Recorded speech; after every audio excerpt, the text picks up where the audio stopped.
Benjamin Anderson theory of money, and he has some very good chapters devoted to the criticism of quantitativism, in the sense that every increase in money supply tends to increase the price level. He says that's not necessarily true, and what's your opinion about that? Well, I'm not quite as familiar with Benjamin Anderson's work in money. I've read the book. I think one of his followers was Henry Hazlitt, and Henry Hazlitt was very much a critic of the quantity theory of money. And what Henry Hazlitt said was that we must look at individual subjective values, that when money increases, it increases or decreases the marginal utility. So Henry Hazlitt even in a way criticized Mises's cash balance approach, but he was especially critical, like Benjamin Anderson, of the velocity of money. He thought it was a concept that was empty and useless in monetary theory. And as Austrians, I think we all agree with Hazlitt's criticisms, which do come from Benjamin Anderson. He read Anderson before he read Mises.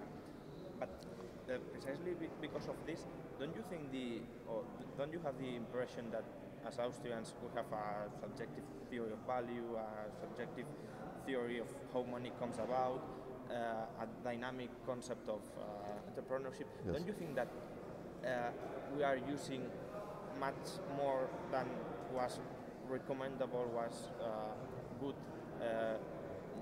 monetarist aggregates like M1, M2, M3, because that's some sort of definitions of money that in reality don't make, in my opinion, much sense.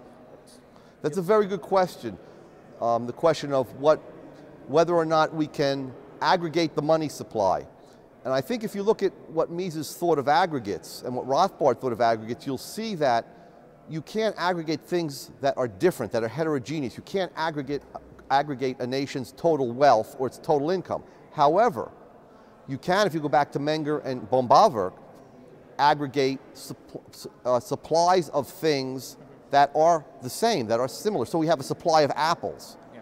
And there's nothing wrong with quantifying the supply of apples. Now, it's my opinion, it's not all Austrians' opinions, but it's my opinion, and it was Rothbard's opinion also, that, and I think Mises, that you can add up, if you're very careful, what units or what items are included in the money supply. So I believe that in the US, for example, anything that is either a dollar or an absolute claim to a dollar can be added together. Now, how useful is that? I think it's useful, but you can't assume that just because you increase the money supply, you will have a business cycle. You have to be very careful about specifying how the new money enters the system, through the credit markets, or just, for example, through gold discoveries, or through the government printing the money and spending it on goods and services. And now, in regard with fiat money, what's your opinion, or what's your theory about why it still has value? I mean, there has been a default in Bretton Woods. It was a default of dollar. Why it has value? Just because it's limited, well, not absolutely limited, but limited in quantity? Yes, that's part of it, the fact that the dollar is still scarce, but that's not the fundamental reason. The fundamental reason is that the dollar has a past purchasing power. It has been exchanged in the past. Going back past Bretton Woods, back to a true gold standard in 1914, the gold standard deteriorated over time. It was destroyed very slowly by governments. The U.S. defaulted in 1933, and then again went back to a very watered down gold standard. But I think it still has value today because, as Mises said, and even Wieser, as Austrian economists, that eventually on a market, gold could lose all of its value as a commodity. People might not want gold made of jewelry anymore. They might not need it for their teeth. So eventually you might have gold being just a currency that has only, or a commodity that has only a monetary value. And because it has a pre-existing purchasing power, because people trust that they can use these units to purchase goods that they desire. But don't you think that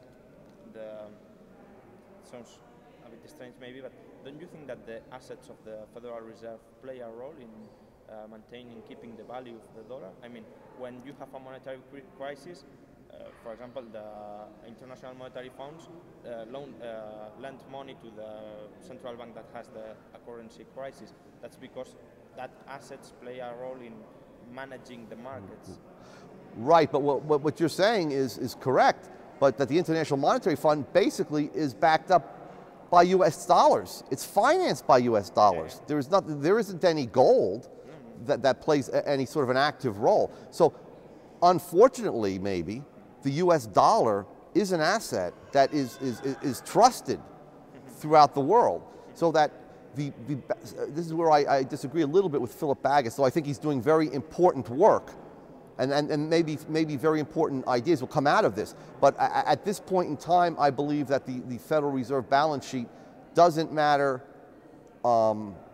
isn't the main reason why the dollar may or may not be trusted. And what do you think of those historical cases like Philippines in the 45 or Argentina in 2001, where there was no change in the quantity of money, but the value of money went to zero.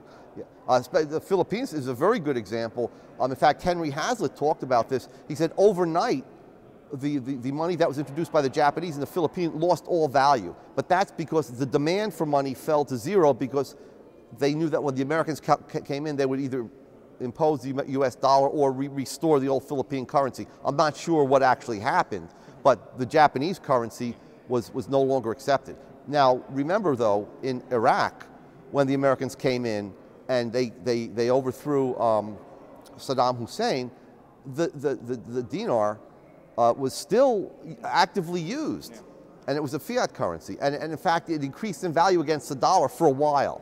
But don't you think that there's next to, or we have a quantitative theory of money, but we have to also consider the qualitative aspect? Absolutely. This is what I think is very important about Austrians. Many younger Austrians are working on this, the qualitative aspects of money. Philip Baggis, David Howden, and I think it's definitely not emphasized enough in current thinking. And finally, I have the impression that, well, I am an Austrian, of course, but many in the Austrian school think that every deflationary process has good consequences after a business cycle. I mean, if a bank has to go bankrupt, it has to go bankrupt. Right. Of course, I don't mean that the government has to bail out it, but there are intermediate possibilities. Do you think that every deflationary process has just good consequences, or that they can also be destroyed some wealth that was really wealth and that played good functions inside the system?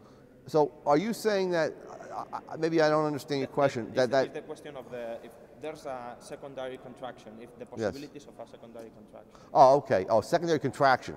Yeah, I think that a secondary contraction in some cases is necessary where the financial system is extremely weak, is extremely distorted. I think that there are good consequences that come out of this. That I really don't see the downside. I don't see the problems. The bank's assets will be written down much more quickly to their true value when you have the secondary contraction. So I'm not afraid of a secondary contraction.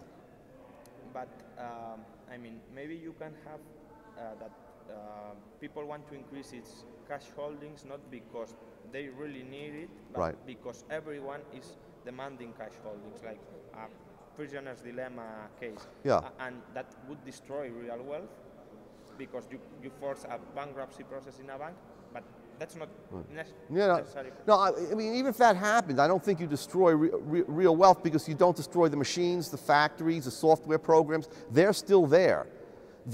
What has to happen is that they have to be adjusted to their more highly valued uses. So I don't think we should let the financial aspects of it overwhelm it. Now, it might slow down the financial system. It might cause it, to take a little bit longer time, but no one knows the optimal time that is necessary for the true adjustment. But you can have also that case not with banks but with firms.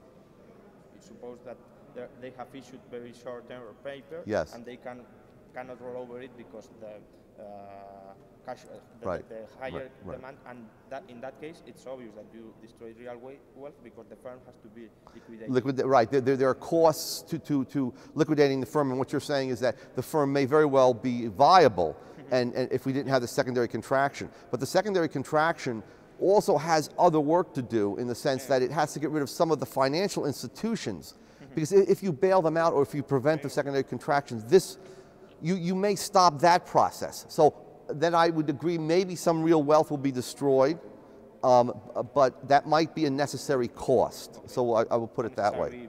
Yes, a necessary evil, if you will. Perfect. Okay. That's all. Thank you very much.